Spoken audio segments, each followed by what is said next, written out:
Conectando Propósitos, eu sou a Verusa Anjos, estou aqui na Elo TV, a TV mais próxima de você. Para a gente começar, curta, comenta, compartilha esse vídeo. Eu estou aqui já com uma convidada super especial, vai ser um papo que eu tenho certeza que vai impactar você.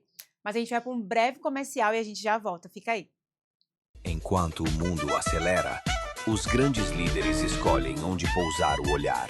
Apresentamos Fame Magazine Alphaville, onde negócios, cultura e estilo de vida se encontram com sofisticação. Entrevistas exclusivas, visão estratégica, curadoria de alto padrão. Mais do que uma revista, um manifesto silencioso de quem pensa à frente. Fame Magazine, conteúdo que inspira, estilo que lidera. Estamos de volta aqui na Elo TV, a TV mais próxima de você. Curta, comenta, compartilha esse vídeo. Eu estou aqui com uma convidada super especial, Thaís Aquino. Seja muito bem-vinda. Muito obrigada, alegria estar com vocês aqui. Gente, a Thaís ela tem uma história muito impactante. A gente vai trazer um pouquinho dessa jornada dela aqui. Eu tenho certeza que vai te edificar. Né? Thay, conta pra gente um pouco da sua infância, né? Eu sei que você tem uma história muito marcada por dores e também por uma superação, né? Conta pra gente como tudo isso começou, como foi esse processo na sua história. Conto. Eu costumo dizer que marcada sim, ferida não. Então, eu tenho uma história realmente que desde a infância eu lidei com algumas questões bem desafiadoras para uma criança, né? Sim. Geralmente a criança precisa estar brincando, sendo cuidada, protegida, e eu tive que lidar com algumas questões duras, por exemplo, o alcoolismo dentro de casa, Sim. desde muito pequena, a separação, o divórcio dos pais, e com isso acaba aquele distanciamento também afetivo, de atenção e de cuidado. Agora, o que realmente me marcou de forma muito profunda na condução da minha identidade, na formação da minha identidade, foi a questão dos abusos, Sim. desde a infância.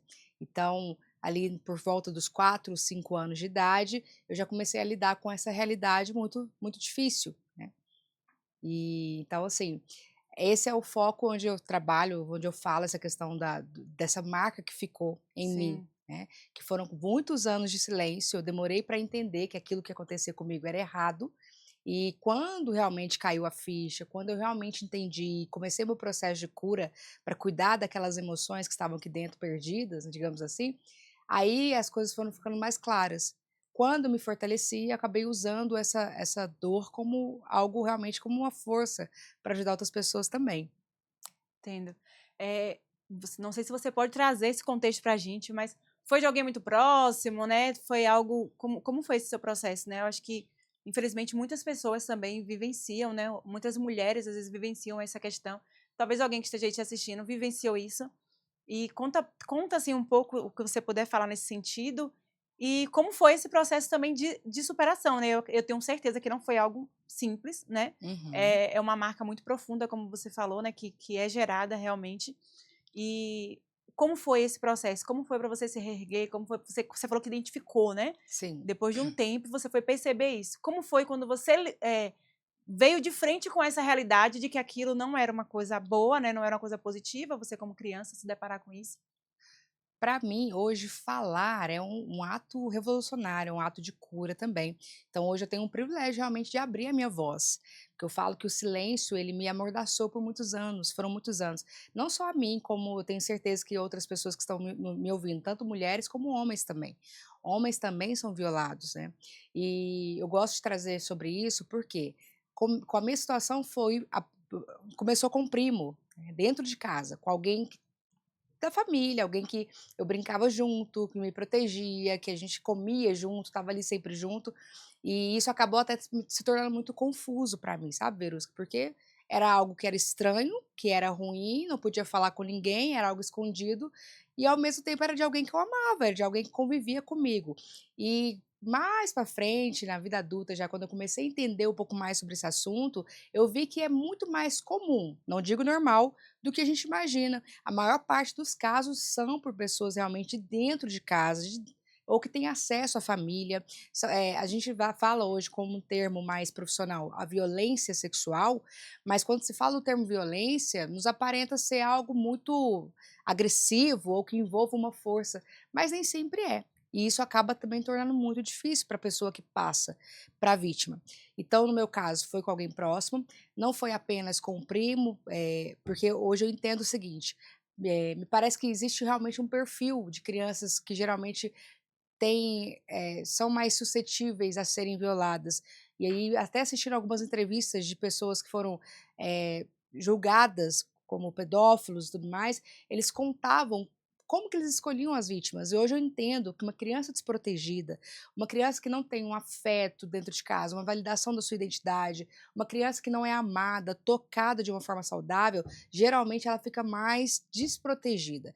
E para quem já está intencionalmente planejando esse mal, essa perversão de assediar, de dominar alguém, né, com uma força muito menor, né, algo só para satisfazer o seu próprio desejo, acaba que percebe-se mais esse perfil. Então eu entendo hoje que eu tinha esse perfil dessa criança mais isolada, essa criança sem pai, sem presença, sem proteção.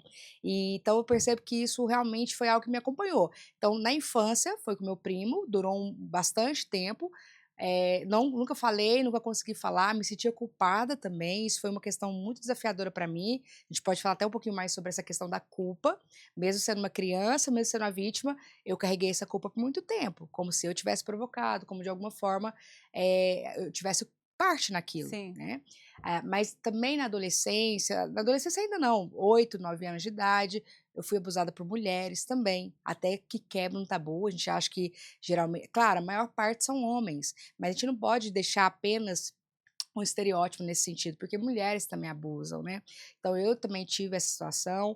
Depois, na adolescência, pré-adolescência, ali, meus 13 anos, 14 anos, eu tive um envolvimento sério, gravíssimo, assim, com uma pessoa de quase 50 anos de idade, que estava ligada à rede de pedofilia, enfim, isso foi desenrolando, né? Nossa. Foi desenrolando em muitas coisas. Então hoje eu digo assim, não é normal, né? Não é normal uma pré-adolescente com uma pessoa já de 40, 50 anos de idade. Até a própria lei fala que até os 14 anos, por exemplo, não existe nem consentimento, porque o consentimento é quando a outra parte consente, ela quer. Só que abaixo desses 14 anos, nem que a criança, nem que a pré-adolescente fale que teve consentimento é correto. É legal, é um crime, entende? Então, só que para mim não tinha essa percepção na época. Então foram várias situações, o abuso mudou de rosto, mas não mudou a profundidade, a dor, a marca que ficou, sabe? Uhum. E como foi essa questão, até para alertar pais, né? Você falou um ponto muito sério, né? Você tinha quantos anos? 13? Por volta de. Depois, na Sim, pré-adolescência, sim. sim, uns 13 anos de idade. E aí você se envolveu com uma pessoa de quase 50 anos, né? Uhum. Como foi essa, né? Hoje tem muita questão da rede social e tal, né? Eu não sei como foi no seu caso você falou que a pessoa estava ligada à rede de pedofilia, né? Uhum. Como foi isso? Como foi esse acesso, né? Uhum. Até para que os pais também estejam em alerta, né? Muito bom, acho que é importante mesmo. O papel hoje falar sobre isso é justamente a prevenir, Sim. para que mais pessoas não passem por isso. Nesse caso, envolveu várias questões. Eu até escrevi um livro, Verusca, contando bem detalhado. Eu acho que até vale a pena, né, nesse sentido, porque lá eu explico muito bem detalhado como Sim. aconteceu. Então, por exemplo, quando nós estamos falando, o abuso ele não tem cara, então a pessoa que faz isso está acima de qualquer suspeita, não acha que vai ser só aquela pessoa com estereótipo de Sim. malvado. Não, não, não. Sabe? Às vezes quem você menos imagina.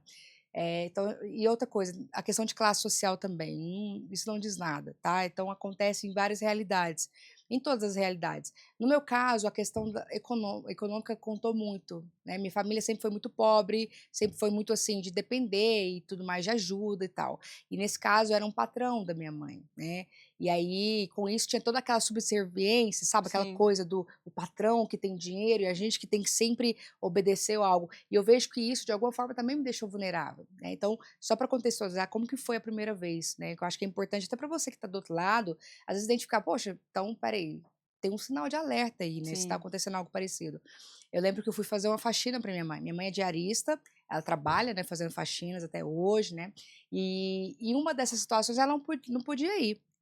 Só que ele precisava de alguém que fosse. E aí ela foi, eu estava pré-adolescente, aquela coisa de arrumar a casa e tudo mais. Ela falou: vai lá e limpa a casa para mim, dá um jeito para mim, né? Para que ele não fique desassistido. E eu fui, na maior inocência e tal, né? Aquela coisa de adolescente, não quer muito, né, saber de limpar nem nada, mas fui para ajudar minha mãe. E nessa situação ele aproveitou o momento onde ele estava sozinho, eu também, e me forçou. Me empurrou, me forçou, né, e forçou a beijar e tal. E pra mim aquilo era muito nojento. Por quê? Eu estava começando essa coisinha de namoradinho, de Sim. escola, sabe?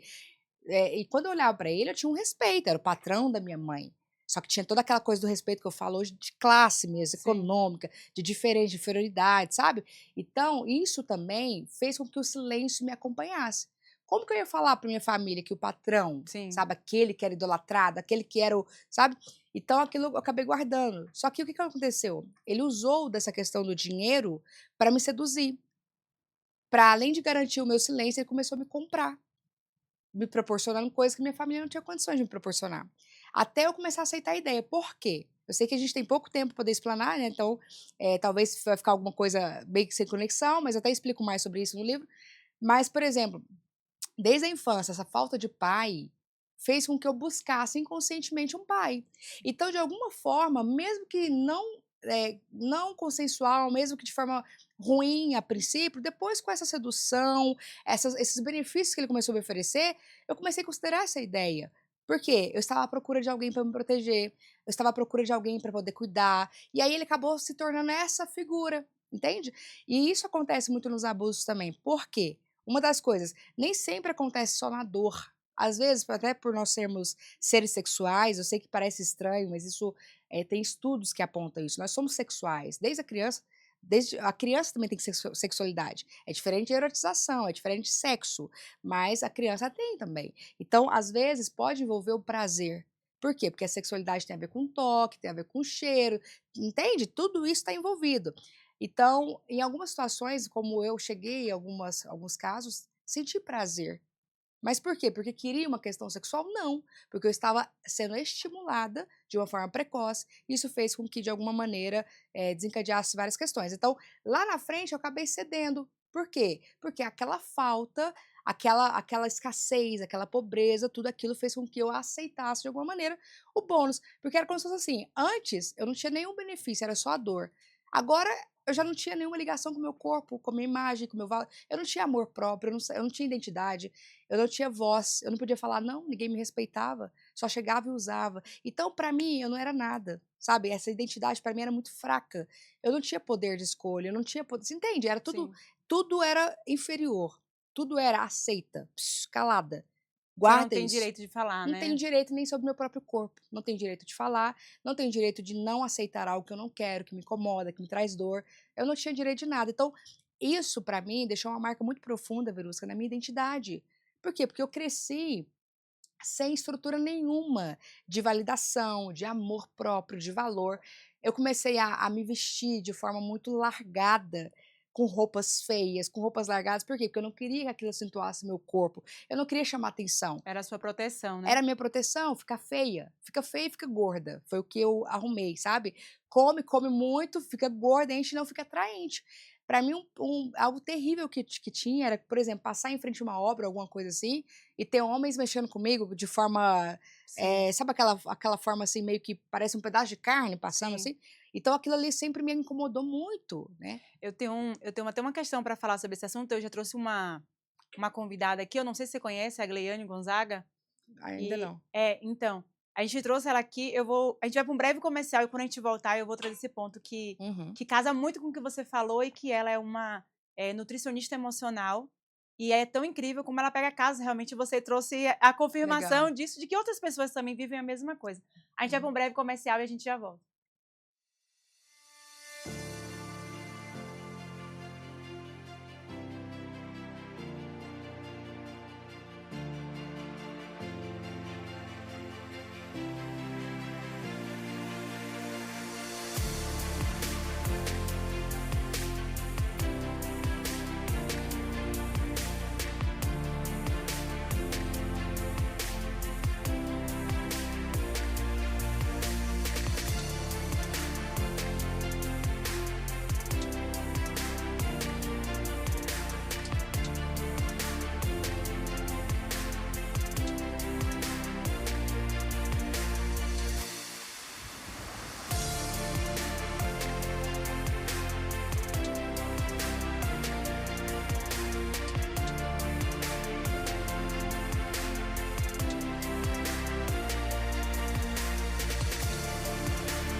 Estamos de volta aqui na Elo TV, a TV mais próxima de você.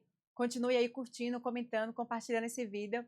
Eu tenho certeza que essa história aqui vai impactar muitas vidas, trazer instrução, né? É um tema tão sério e que muitas vezes é colocado realmente um tabu ali, as pessoas não falam sobre esse assunto e que pais possam também estar atentos aqui àquilo que a Thaís tem falado aqui, a detalhes que ela tem dado, para que possam se prevenir, né? Prevenir os seus filhos de viverem algo nesse sentido. Verdade. Tá, a gente estava falando sobre a questão, né, do esconder o corpo, né, do engordar, como você falou e tal, de colocar roupas. E a Gleiane, ela, inclusive, foi uma das convidadas que já veio aqui.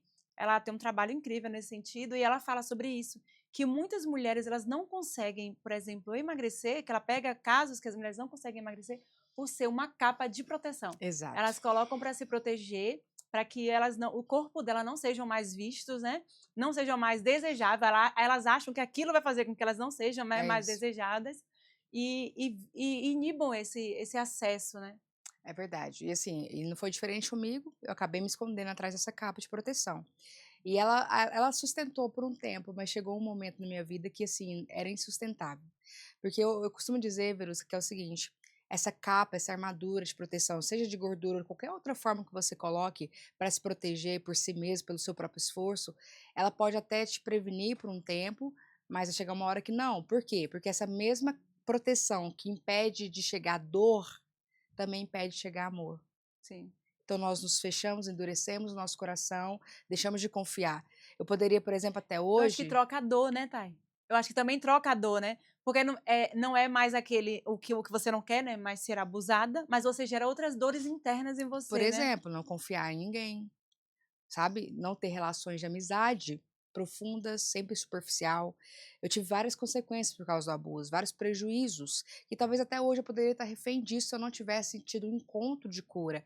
Então, assim, o abuso ele traz muitas consequências. Sim. Então, eu sei que cada pessoa tem uma história, mas no meu caso eu fui percebendo isso, eu não tinha vínculo com nada, eu não conseguia me sentir sustentada na vida, ancorada nas relações, sabe? E até em mim mesmo. Então era tudo muito solto. E isso para uma pessoa viver fragmentada dessa maneira, de forma existencial, é muito ruim, porque onde é que você vai se ancorar? Sim. A gente precisa de pessoas, de relações, de se sentir pertencente. Eu não tinha muito dessas coisas, sabe? Então eu escondi sim atrás dessa capa, até entender que não precisava mais, né? E aí eu fiz até todo um processo, emagreci bastante, não porque eu fui percebendo que eu não necessitava mais aquilo, fui soltando. Mas uma coisa que eu percebo além dessa capa da proteção é a nossa dificuldade, e aí cabe no abuso ou qualquer ferida que você possa carregar, a nossa dificuldade de desapegar da dor. Parece assim tão... presta bem atenção nisso, é sutil, mas nós idolatramos a dor também. Porque ao mesmo tempo que tem os prejuízos, também tem os ganhos. A vitimização, estar no lugar daquela que sofre, também me trouxe também ganhos. Então, se você realmente quer passar por um processo de cura, que eu tenho certeza que a gente quer prevenir para que não aconteça, ou se aconteceu, eu não quero levar isso para o fim da minha vida como algo que me marcou e me impediu de viver uma vida com sentido. Né? Tem uma frase que eu gosto muito de um livro que chama A Morte é um Dia que Vale a Pena Viver. E aí tem uma frase que fala assim, ó, o dia que a morte me encontrar, eu quero estar viva. Então, quando eu comecei a entender isso, eu falei assim, eu não sou mais o que fizeram comigo. Agora é sobre o que eu vou fazer com o que fizeram comigo. Porque naquela época eu não tinha voz, eu não tinha como me proteger, eu não tinha alguém que fizesse por mim. Eu era apenas uma criança que carregou culpa, achando que era culpada, sendo que era uma vítima apenas. Até o momento que eu entendi, falei, não, eu não dou esse poder mais. Mas para isso eu tive que, um dos pontos, desapegar da dor. Tirar esse altar de idolatria, porque se tornou um Deus, a dor se tornou um Deus, onde eu prestava culto a essa dor. Ela era o centro da minha vida. Não queria abandonar, Não queria queria largar. abandonar. Por quê? Porque tudo que eu tinha me sustentado na identidade estava em torno de dor. Eu não conhecia o que era ser amada, o que era ser acolhida, o que era ter um afeto saudável, sem querer nada em troca ou sem querer apenas me seduzir para tirar algo de mim. Então eu tive que aprender. E eu quero te dizer que nunca é tarde para você aprender, inclusive, a amar e ser amado. Nunca é tarde para você aprender a cuidar e também ser cuidado. Entende? Então, assim, eu acho que é válido trazer um caso aqui, por exemplo. Eu sou psicóloga, né? Não sei se a gente falou sobre isso. Não falamos. Não, né? E ouço muitas histórias, mas uma me chamou a atenção tem pouco tempo, sabe, Verusca? Eu vejo que Deus é muito bondoso nisso, ele vai trazendo algumas situações para me fazer, sabe, entender, continua, vai por aqui. E esses dias eu estava falando com uma senhora de 74 anos, e o assunto acabou indo por isso. Como eu tenho falado bastante sobre esse tema, acaba que eu tenho tido a abertura das pessoas falarem comigo, né, Sim. contarem, olha, eu já passei por isso. Essa senhora de 74 anos, ela nunca teve um filho, nunca casou e viveu uma vida sozinha. Só que assim, se fosse por escolha apenas, tudo bem, né? Mas não, ela me confessou que foi pela ferida do abuso lá na infância. Ou seja, aquela senhora nunca tinha falado com ninguém, ela carregou por 74 anos aquele segredo velado, guardou, fez escolhas no sentido de se fechar, não viveu uma vida. Por quê? Porque acabou ficando presa àquela dor, não teve quem pudesse ajudar, não teve como abrir a sua voz. E aí ela chorou como criança na minha frente, aquilo me marcou muito, porque eu via, eu pensava na minha avó, eu pensava na minha mãe, eu pensava na minha família, e quando eu vi aquela mulher chorando, aquela senhora, como uma criancinha que estava sendo pela primeira vez ouvida, pela primeira vez, é muito forte. É muito E eu forte. falei, será que também, se eu não tivesse aberto minha voz, não seria eu? A não ter casado, a não ter filhos, a ter vivido uma vida de privações pela dor do abuso. Então hoje a minha voz não é para poder trazer essa dor à tona, não é, meu foco não é na dor, não é na ferida. Por isso que eu falo, marcas tem. E eu faço questão hoje de mostrar que é possível, há esperança, tem cura. Você não precisa ficar preso mais naqueles 5 minutos, 1 hora, eu não sei quantas vezes foram. Mas eu quero te falar que vale a pena, você merece viver uma vida que faz sentido. Você merece viver uma vida desapegada dessa dor. Você merece contar uma nova história sobre você que não esteja sempre vinculada à dor, a não ser que seja por um propósito. Então a gente vincula essa dor no propósito de mostrar que é possível sair desse lugar, mas não mais como um olhar de vítima, onde eu me conto apenas a partir da dor. Sim, idolatrando, né, essa dor, como você falou. Exato. É muito, muito impactante isso. Eu sei que você teve, depois de um tempo, né, um encontro com Jesus, né? E eu acredito que também foi um processo da sua cura também, veio também através desse encontro com Cristo. E eu queria que você contasse pra gente, né, como você venceu isso, né? Quando foi, Conto. quantos anos você tinha? Conto. Quantos anos? Deixa eu ver se vou me entregar aqui, né? Brincadeira. Foi ali em 2012, mais ou menos. Acho que vou ser mais certeira se eu falar o ano do que a idade, não lembro realmente. Mas assim, eu tinha 20 e poucos anos, eu acredito, estava em 2012, e eu estava muito vazia. Porque anos e anos sem se sustentar, sabe? A vida de todo mundo era interessante, a minha não. Eu olhava, não tinha para onde ir, não tinha um afeto. Então eu falava, gente, não pode ser só isso. Então eu estudava, sempre procurava ser melhor nos estudos, tirar melhores notas, porque eu estava o tempo todo requerendo atenção e amor, né? Até que, A assim, validação do outro, né? validação. Então eu queria ser a melhor na escola, eu queria ser a melhor. Para quê? Para mostrar que eu era alguém que merecia ser amada. Eu era alguém de valor. Então eu busquei, eu não sabia, hoje eu entendo melhor, mas eu busquei não no ser, mas no mostrar, no fazer, Sim. né, no ativismo. Até que realmente esse vazio foi me cercando, eu com muitas crises de identidade, só um pouquinho antes de chegar em Jesus, eu quero contar uma outra coisa, porque essas distorções com os abusos e esse relacionamento com essa pessoa mais velha me fez assim entrar no mundo de promiscuidade. Ele me usou de todas as formas que eu nem entro em detalhes porque nem sabe? Quando todas as vezes que eu penso nisso eu falo, como pode alguém ser tão cruel nesse sentido, de levar uma adolescente para casa de prostituição, para fazer coisas que assim inimagináveis que vocês imaginam. Para quê? Tudo aquilo como uma estratégia de me fazer sentir menor, sem valor nenhum, um corpo para ser usado apenas. E eu lembro que numa dessas questões eu comecei a me envolver com mulheres também. Então, toda aquela distorção de identidade, de eu não saber quem eu era, e em busca de um afeto, de alguém, de um pai, de uma mãe, eu tinha família, eu tenho, na verdade, é uma família incrível que eu amo, eu reconheço que eles deram o melhor que puderam, mas na época, essa falta para mim era muito grande. Até eu começar a me envolver com mulheres e achar, poxa, então eu devo gostar era de mulheres mesmo. E isso foi uma fase da minha vida importante trazer aqui. Por quê? Sim. Porque vieram desencadeadas do abuso. Não era que, eu nasci gay. Não, não era isso. Mas aquelas dores e a forma com que eu via homens me fizeram o quê? Procurar uma forma de ser amada, mas sem sofrer. Eu procurei um carinho, procurei uma mãe agora, entende? Sim. Mas aí confundindo de forma erótica. Então, bom, eu estava nessa fase, 16 anos, 17 anos, aí até os 20 anos ali, mas um vazio, nada preenchido, não estava bom. Eu comecei a reproduzir, hoje eu falo assim, ó, que foi um livramento. A maior parte das pessoas que abusam hoje, Verusca, elas foram abusadas, tá? Então, assim, a maior parte. Isso quer dizer que se a gente não quebra o ciclo, nós podemos nos tornar abusadores também, como eu acredito que aconteceu com muitos aí, tá? Então, olha o que aconteceu comigo. Eu comecei nesse movimento com mulheres, tratá-las como objeto. Tratá-las, eu comecei a querer reproduzir. Entende? Claro, não era com crianças, tal, mas era uma questão também de estar no lugar de domínio, entende? De um posicionamento nesse sentido de força, de, né, eu estava reproduzindo o que eles estavam Sim. fazendo comigo. Bom, mas o meu encontro com Cristo, que aí agora eu acho que isso faz mais sentido contar agora, foi fundamental. Por quê? Eu me vejo como, para você ver uma imagem, não esquecer do que eu estou te falando, era como se eu fosse uma fera ferida. Então imagina um ogrão assim, uma ogra assim, bem grandona, toda ferida, tinha casca de grandeza, literalmente, mas o coração só querendo ser amada. E eu vejo a imagem do tipo, uma fera aquada assim no cantinho. E aí Jesus, né, eu falo que o amor chegou para mim. E ele chegou de uma forma muito nobre, muito sensível, muito sutil, sabe? E quando ele chega e estende a mão, ele me oferece ser amada, ele me oferece amor. Só que eu não acreditei. Eu falei, é só mais um que vai me enganar. É só mais um que vai chegar como se fosse para minha mãe e vai me usar? Quem me garante que você está sendo verdadeiro comigo? Quem me garante que você não vai me usar e vai me abandonar? Então, eu repulsei Jesus. Eu falo isso, eu recusei o amor. Eu recusei ser amada. Mas ele foi insistente. Ele não desistiu de mim. Ele se aproxima mais uma vez de uma forma gentil, cavalheira, sabe? Se convidando. E ele foi insistindo, e eu fui começando a perceber que realmente tinha algo diferente, mas ainda muito na defensiva, muito assim, sabe? Muito machucada. Sim. Então, Esse perseguidor amor dele, né, é o que realmente. Hoje eu estava até mandando uma mensagem para uma pessoa e eu falei sobre isso, né, sobre esse amor que insiste em nós, né, que não tá limitado simplesmente a uma negativa sua, né?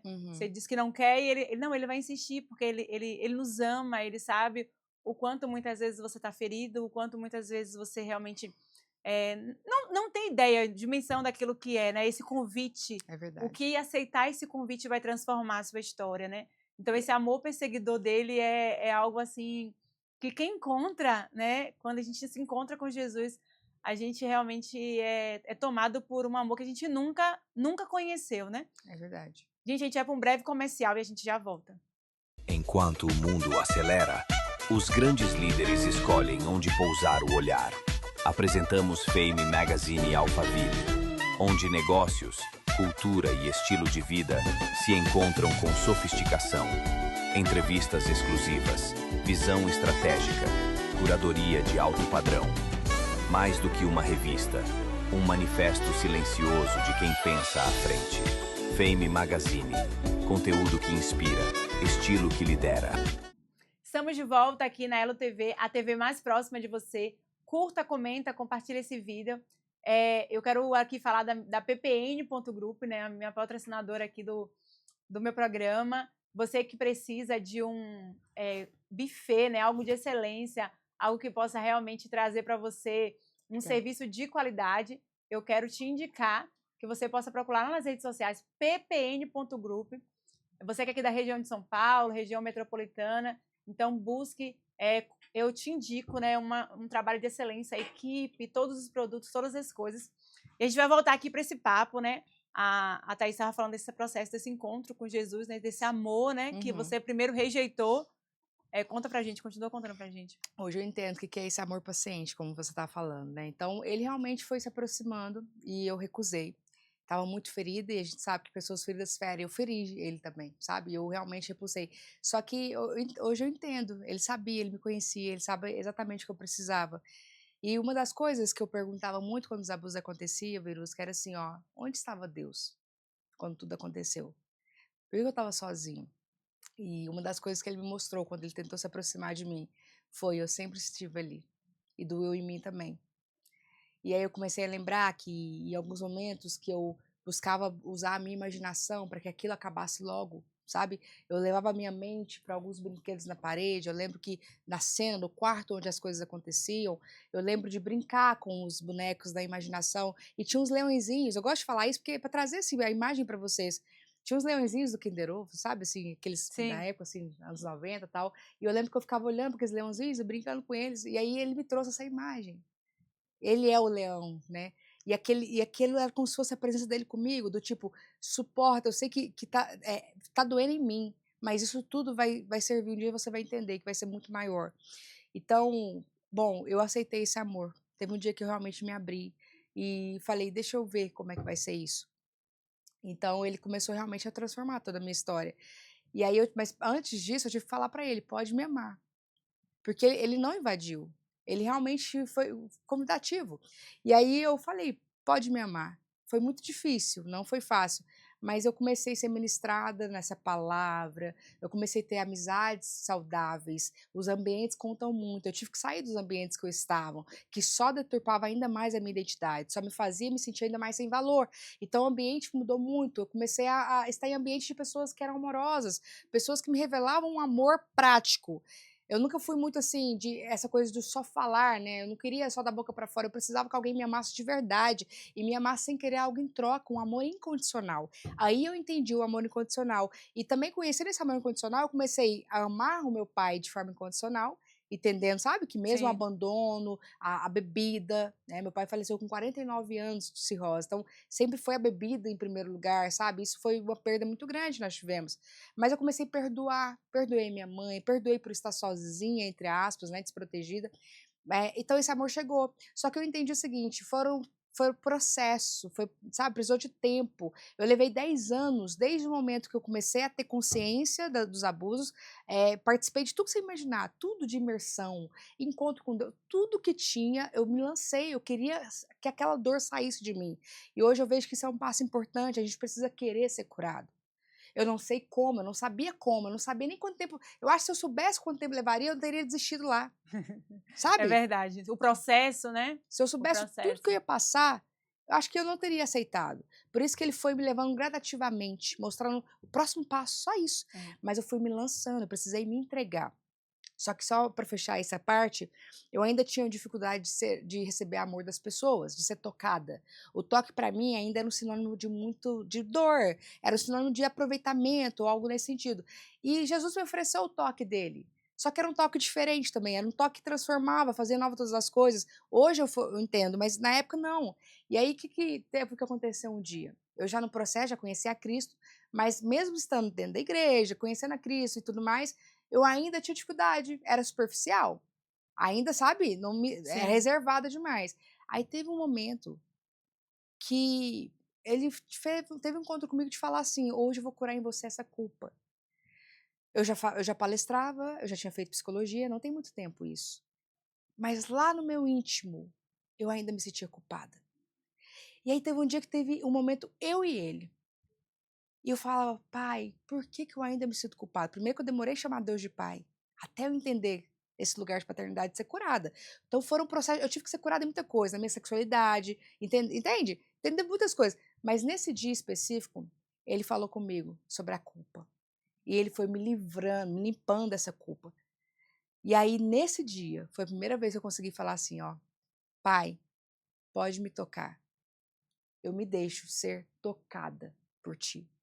Naquele momento, eu chorei como uma criança, eu estava num puff, eu e o Espírito Santo. E naquele momento eu senti como se ele arrancasse de mim algo. Eu estava pronta realmente para desapegar da dor. Eu estava pronta realmente para desapegar da culpa.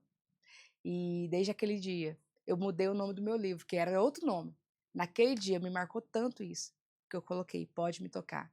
Porque há um toque que cura, há um toque que nos sara, há um toque que transforma nova todas as coisas. E esse Que toque me tocou. é transformador, né? Quando ele nos toca realmente, né? E traz uma nova história na nossa vida, né? Cada um carrega dor, né? Alguma dor em alguma situação, né? Como a Thaís falou aqui, talvez o seu toque, que você não permita que Deus, né, traga esse toque, não seja nessa relação do abuso, né, Thay? Uhum, Mas seja uma outra área da sua vida que você exato. não permita que Deus também te toque, te transforme, que faça você viver uma nova história. Talvez você está idolatrando uma outra dor. Não nesse sentido, talvez você ouviu isso aqui e você fala, mas para mim isso não faz sentido, mas talvez faça em outra área da sua vida. Uhum, Em áreas que você não permite hoje, ainda que Deus te toque, que Deus te cure. Problemas com a paternidade, né? Que talvez não foi como a Thaís falou, como eu falei, de abuso, mas outros tipos de problemas, Vícios, né? vícios, tantas outras coisas que podem ter Dependência emocional, tantas coisas. Exatamente. Tantas outras coisas que podem acontecer. Então, se você viveu qualquer um desses processos de dores hoje, que você aceite esse convite, assim como a Thaís em um momento aceitou, né? E permita ser tocado por Jesus. É verdade. É isso. Esse toque realmente transformou, eu me abri, me lancei. E desde então, hoje, quando eu me vejo, sabe, de verdade, às vezes quando eu conto a minha história, parece ser tão distante que às vezes eu tenho que me trazer à memória para poder falar assim, gente, é a minha história. Eu não tenho vergonha de mostrar as minhas marcas, sabe? Jesus teve isso, ele fez isso, ele mostrou as marcas. Hoje eu vejo as minhas marcas, hoje para mim é sinal de vitória. Hoje eu não sou mais sobrevivente, eu não sou mais uma vítima. Não, não. Por isso que eu comecei falando, marcada sim, e faço questão de mostrar, para mostrar que é esperança, mas ferida não. Essa ferida hoje ela não está mais me norteando, sabe? Então, eu quero te deixar essa mensagem, como ela bem frisou. Independente das dores que você carrega, nós carregamos dores e marcas, né? Mas eu quero te falar o seguinte, que há um lugar de liberdade. E há um lugar de liberdade quando a gente se desprende realmente, vai viver aquilo que o Senhor tem para nós. Então não é sobre o que aconteceu com você, mas o que tá para ser escrito a partir de agora. Há uma nova história e é escrita pelo dedo dele. E sabe, totalmente nova, nova mesmo. E aí a palavra fala, eis que faço nova todas as coisas. Você não está percebendo? Sabe? Então pode sair, é seguro sair desse lugar. Entrega para ele, fala, pai, eu não sei como vai ser, mas eu me entrego. Me ajuda a perdoar, me ajuda a me livrar disso, a me livrar até do senso de justiça própria, porque isso também foi difícil para mim. Mas entrega, não queira entender como vai ser, quanto tempo vai levar, só fala assim, me ajuda, eu quero ser amado, eu quero ser curado e eu quero a sua ajuda. Eu me permito, né? Como você Me falou, né? Eu permito. permito, né? Jesus, ele não vai invadir coração, né? Ele não vai invadir, ele não vai fazer algo que você não permita que ele faça.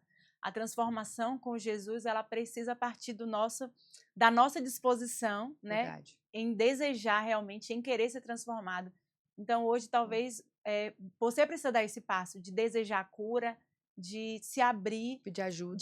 Exatamente, de pedir ajuda. Porque às vezes você nem quer, porque você É. está tão preso que você não quer realmente, né? E às vezes a gente não sabe mesmo, assim, como, ou não tá vendo o que precisa ver. Então, o olhar também de fora de alguém, seja da área profissional, amigos de verdade, conselheiros, líderes, fez muita diferença para mim. E eu tenho certeza que vai ser muito saudável para você, que a palavra também fala que conselho de sabedoria, eles nos fortalecem, dão vida.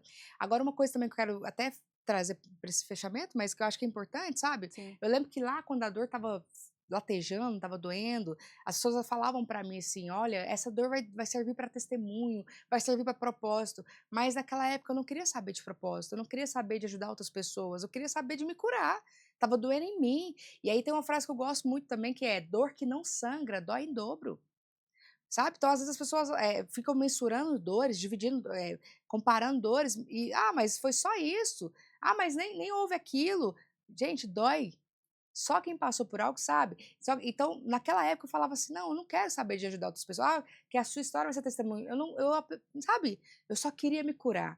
E eu entendo que hoje, realmente, quando é de dentro para fora, há um impacto, há uma verdade. Hoje, onde eu vou, as cidades que eu passo para falar, tem verdade, é simples, é uma fala simples, mas é tão verdadeira porque eu vivi aquilo que hoje eu vejo mulheres sendo quebrantadas, as coisas acontecendo. Aí hoje eu entendo, sabe, Verusca, o que era o propósito.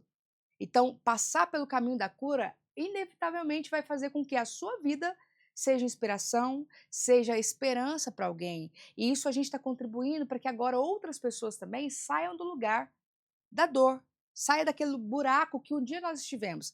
Então, hoje, para mim, quando eu venho aqui falar para vocês, sem nenhuma vergonha, porque eu sei que eu não sou mais essa pessoa, não tenho vergonha do meu passado, nem nada, porque me construiu quem eu sou hoje. Então, você pega tudo isso e fala assim, ó, nada foi desperdiçado, não tem desperdício no altar de Deus. Tudo aquilo que foi vergonha virou dupla honra. Tudo aquilo que era antes humilhação, o Senhor vem e te exalta, te coloca em lugar de honra. Ele escreve nova todas as coisas. Então, tudo aquilo que veio para pisar na minha identidade, para distorcer, para trazer confusão, hoje o Senhor me mostra que eu sou amada e Ele mostra para você também.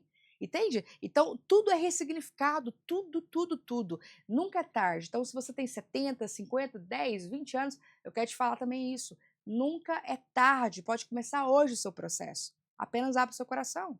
Sim, acho que você tocou num ponto muito importante, né? Até que você trouxe a história da senhora, né, de 74 anos. E trazer isso mesmo, né? Que nunca é tarde. Às vezes a pessoa pode dizer assim, ah, já tá aqui guardada há tanto tempo, eu carrego essa dor, né? Não tem problema deixar ela aqui, né? E eu ouço muito essa expressão de deixar debaixo do tapete. Só que eu vou te falar uma coisa, vai chegar um momento que a vida vai colocar a mão lá no seu peito, assim, ó, te parar e falar, vamos olhar para isso? É inevitável. Não dá para viver uma vida de liberdade apenas colocando as coisas debaixo do tapete, emocionais, e não encarando. Vai ter que encarar. Tem outra frase que eu gosto muito que é assim, ó, vai doer como nunca. Não é fácil o autoconhecimento, não é tão romântico como a gente fala, dói, é um processo difícil de olhar pra gente, mas vai doer como nunca para não doer nunca mais. Então, se você encara, enfrenta, tem ajuda, se fortalece, eu te garanto, vai doer, mas se você persistir, se você buscar ajuda, vai ser um momento, vai chegar um momento onde isso não vai doer mais, não vai te fazer refém mais, e você vai viver uma vida que você jamais imaginou que você seria capaz de viver. É verdade. Gente, a gente vai para um breve comercial e a gente já volta.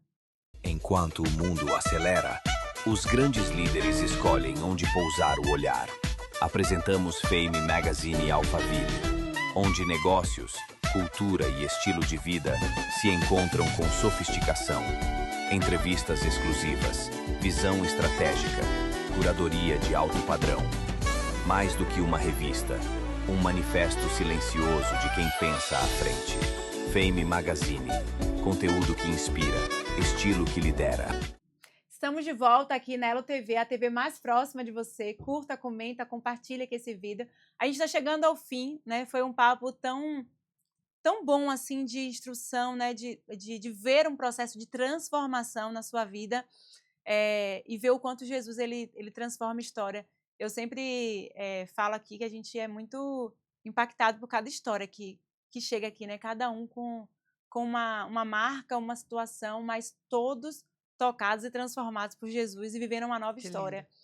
Eu quero te agradecer, Thay, pela sua presença aqui, né? De compartilhar a sua história, de compartilhar aquilo que você carrega realmente como propósito e que você continue levando cura aí onde você chegar, que o Senhor continue te usando aí como instrumento para libertar tantas mulheres e homens também, né? Que estão cativos muitas vezes à dor. Amém, muito obrigada. Foi muito bom estar com vocês aqui. Tenho certeza que você que está nos ouvindo aí teve algo que falou ao seu coração. Faça algo com isso. Guarda isso para você, mas faça algo com isso. E quero agradecer mais uma vez, tá? Muito Deixe obrigada. suas redes sociais pra gente também. Minha rede social, @Thaís com TH, Thaís Aquiles. Então, quando você entra ali, tem um pouco mais do meu trabalho, alguns vídeos também. Eu tenho colocado bastante conteúdo de formação. Pode mandar uma mensagem também. Faço várias palestras em algumas cidades.